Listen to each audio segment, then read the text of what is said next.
Hi, this is Supriyo. So before we begin today's video, let me tell you that my budget 2021 course that I had launched a little while ago. So I am offering it at a 50% discount and you can get it only at rupees 149 till midnight. So you don't have much time. So if you want to get that course, you can go to the link in the description and in the pinned comment and you can check it out. I'm very sure that it's going to be useful in the exams that are coming. So just check out the pinned comment for all the details regarding it. And I have another announcement. I have actually been sponsored by an organization, the SRINATH Memorial Foundation, and this foundation, they actually do work for underprivileged kids. And if you want to donate to this foundation, feel free. I have put the details in the description and in the pinned comment and you can read it, and if you want, then you can make a donation, and this donation, it is going to be fully exempt under 80G section. So if you want to help some underprivileged kids, then you can go check it out. So with that said, let us begin our video. Now the SBI JA 2021 preparation strategy. Now I wanted to make a more detailed video on this, but considering the circumstances, now all we know is that in June we have our prelims examination, and on 31st July we have our mains examination, right? But considering the circumstances that are ongoing in the country right now, I am very skeptical that these dates will be honored. So the good news is that you will have more time. If the examination is actually delayed, then a little bit more time will be given to you for all your preparation. So let me just give you an overview about my thought process, how I attempt this examination, how I actually think about the sections, and I'm pretty sure that that is going to help you to create your own strategy by which you can attempt this paper. Now coming to the prelims preparation, so first let us see the prelims examination pattern. So we have the English, the quant and the reasoning, 30 questions, 35 questions and 35 questions each. So three different sections you have, and of course sectional locking you are going to have 20 minutes each, total 1 hour, 100 marks, and the marks, the least amount of marks is in English, then you have quant 35 and reasoning 35. Now just remember that there is no sectional cutoff, right? So sectional cutoff is not there. Now this just means that since it is not there, you can target whichever section is good, but in the prelims, remember, you have to be kind of good in all the sections. So that is how you have to think about the prelims. Even though you don't have a sectional cutoff, the cutoff usually can go very, very high. So ranging from 60, it can go to 80 plus sometimes out of 100. So because the cutoff is sometimes going on the higher side, you have to be very well versed in each section. Now this is where the mock test autopilot actually comes in. Now I always tell you about this mock test autopilot, about how you can start off your mock test and you can actually target the types of questions that you want to do. So for example, when I talk about the English language section, so whenever I see the English language section, I am quickly running for the closet test. I am quickly running for the fill in the blanks. The fill in the blanks and the closet test, these are the go-to sections. Then sentence correction, that is also a type of question that I find very easy. And then I would jump directly to an RC, because see, RC, it might take some time for you to read, but you are guaranteed 5 marks or sometimes even more than that. So at least 4 to 5 marks you are guaranteed in an RC. So if you can get at least one RC and all the easy questions like this, then it is going to be very, very useful for you. And usually you are going to find 2 RCs actually in the prelims, and I would suggest that you can try and do both the RCs instead of doing the paragraph arrangement or the paragraph jumbles. So those questions I have found are a little bit more difficult. So this is how you have to practice in your prelims examination. So the more you practice these types of reading comprehensions, the better, the easier it gets for you in the examination. So that is about your English. And now coming to the quant section. So for the quant, I would suggest that at least one DI you have to do. So DI, that is definitely quite useful if you can find the easiest DI at the beginning. But in the prelims, you will find that there are very easy number series questions. Then there are very easy quadratic equations, and also there are lots of arithmetic questions which are quite easy. So you have to be well versed in arithmetic, remember, because that is, I feel, a key to scoring high in this section, because lots of questions, even the DI, they have lots of concepts of the arithmetic. So just if you can practice your arithmetic concepts and if you can just get those easy marks in, then you are going to score a very high amount of marks in the quant section. And remember, the quant section, this is I feel the most scoring in the prelims paper, because sometimes I have seen that prelims, the reasoning and the English, they will be twisting some questions, but the quant questions, usually I have seen that they are not going to twist it that much. Most of the standard questions are going to be available to you. And now coming to the reasoning ability. So when you are talking about the reasoning ability, now I would suggest you to avoid the puzzles as much as possible. See, at least 20 marks of puzzles will be there, at least 15 to 20. So that is, I feel, the normal range of the puzzles. So if you can just try and avoid them at the first stage, and you can do all the easier questions first, then I feel that that is a great strategy for your prelims, because you have only 20 minutes, remember. And sometimes if you can start the wrong puzzle, then your 5 or 6 minutes can be wasted, and then you're not getting the answer, you're going to panic, and it is going to just become very, very bad. So just be very careful in the reasoning section when you are doing the puzzles, the seating arrangements, those types of questions. So those always keep at the lowest priority, and first do the coding decoding, the blood relations, the machine input output if you have, and all the other types of questions. So you are going to get lots of easy questions, you are going to get some small arrangements, you are going to get logical reasoning, critical reasoning, those types of questions. So even if you have to read a little bit more, then read it and just solve those questions, but don't jump into puzzles. That is the best advice that I can give you for your prelims paper. So that is your 100 marks covered for your prelims paper. And if you do it like this, I am pretty sure that it's going to be very useful for you. You are going to actually tackle the section much easier. Now when we talk about the mains paper, now this is where it actually gets quite interesting. So see, again we have our sectional timings. So 35, 35, 45, 45, this is how it actually goes. And usually the order of the sections, sometimes it changes, but mostly it will be in this order. So you can practice it in this order in your mock tests, whatever you are giving, and that will help you to build up some kind of a habit about how you are going to tackle each of the sections and manage your time. So 2 hours 40 minutes you have, 190 questions and 200 marks. Now general or financial awareness, this is what will make or break your mains paper.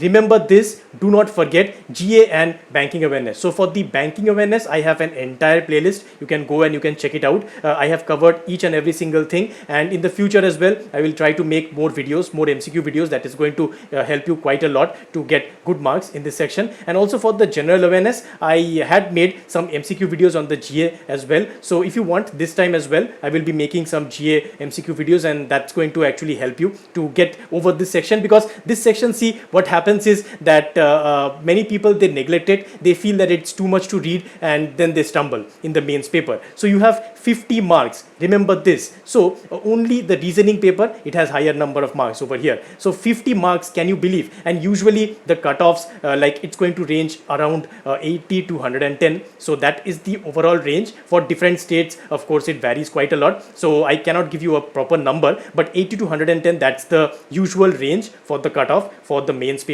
And so you can see in this 50 marks, if you can at least score like 35 or 40 marks, then it becomes like 50% of the marks you can actually cover in the GA and the FA as well. So that is a very important thing that you have to remember. Now coming to the general English. So for the English, again, reading comprehensions, that is the key. So you are going to have 3 reading comprehensions, and I would always suggest you to start with the reading comprehensions, because those are the easiest questions. Remember, even though they look sometimes a bit more dense, I am telling you, the other questions will have some kind of traps. So you can have some fill in the blanks, some closure test. If you get them, then well and good, but sometimes they are going to actually give you the sentence arrangement, the paragraph arrangement, those types of questions. So those standalone questions are very difficult to solve. So I would suggest go for the reading comprehension, and that's going to be very, very useful for your English paper in your mains. And for the quant, again, now for the quant, you have some decent number of marks, 50 marks, and DIs. Here, just practice DIs. Like I have already told you lots of sources how you can go for DI practice. So I have told you the books. You can check the links in the description as well.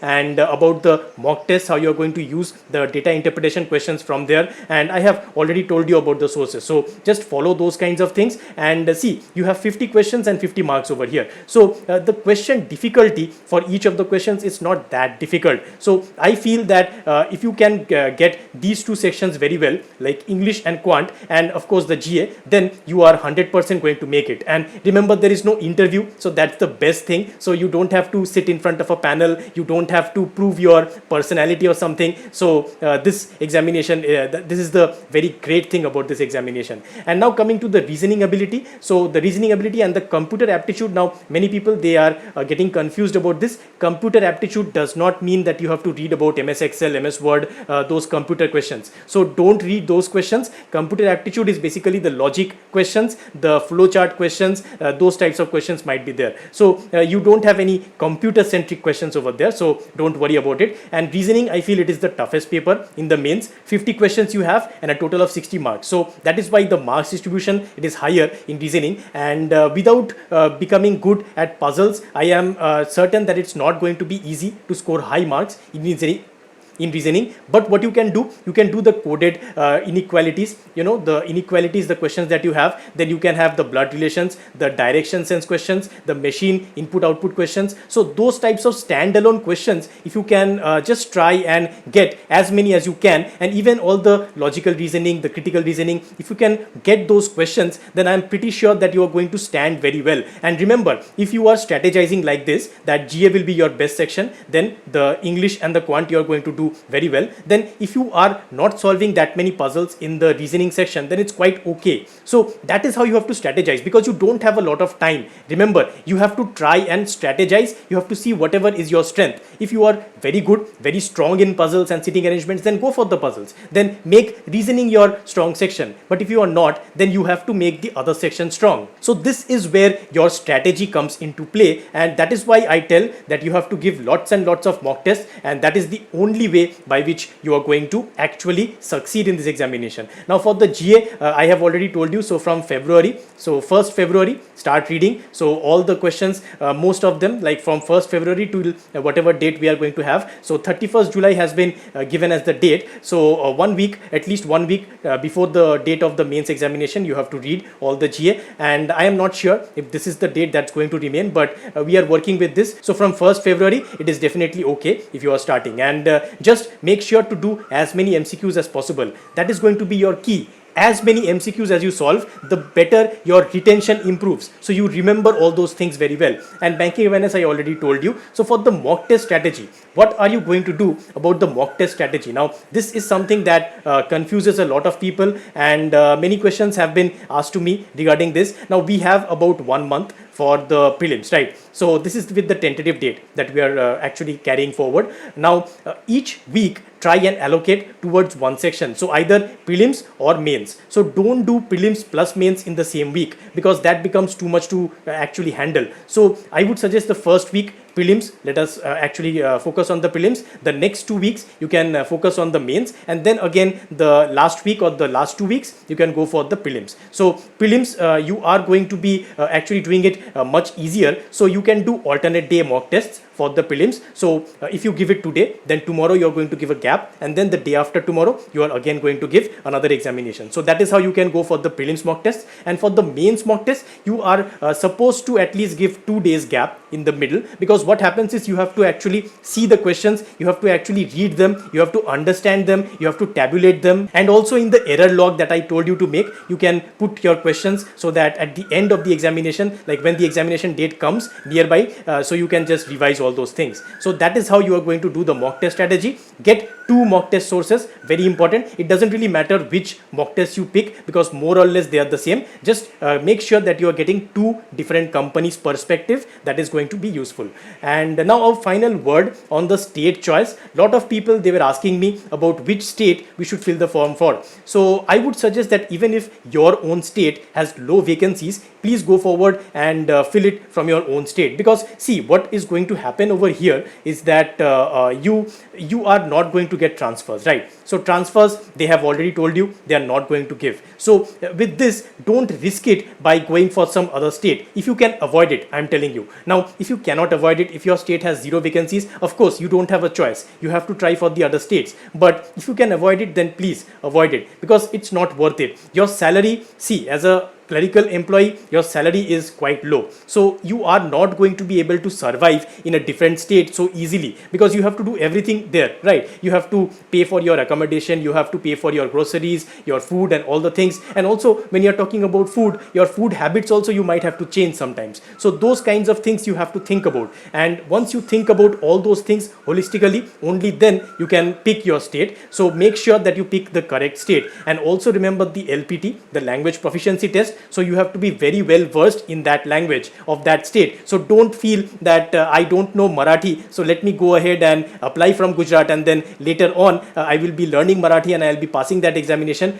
Don't plan like this. Remember, it can be a disaster. So just try to go for a state whose language you're already versed in. So that is the best thing. And finally, so some final words to end this video. The only thing that I can tell you is that every single day it is very painful these days. So I have been seeing like cases from my near and dear ones, so people like relatives and everybody, and every day it is just some mental torture that all of us in India are going through. I think even the world recognizes it. So we all know what is happening, and somehow I feel that politicians almost everywhere, they have failed us, and it is up to the normal citizens to actually handle the responsibilities. And I have seen so many citizens, they are actually coming up, they are stepping up, and they are actually fighting this battle that we are going through. And I feel that the best thing that you can do right now is stay at home. So don't take any kind of risks, and the healthier people among us, we have to try and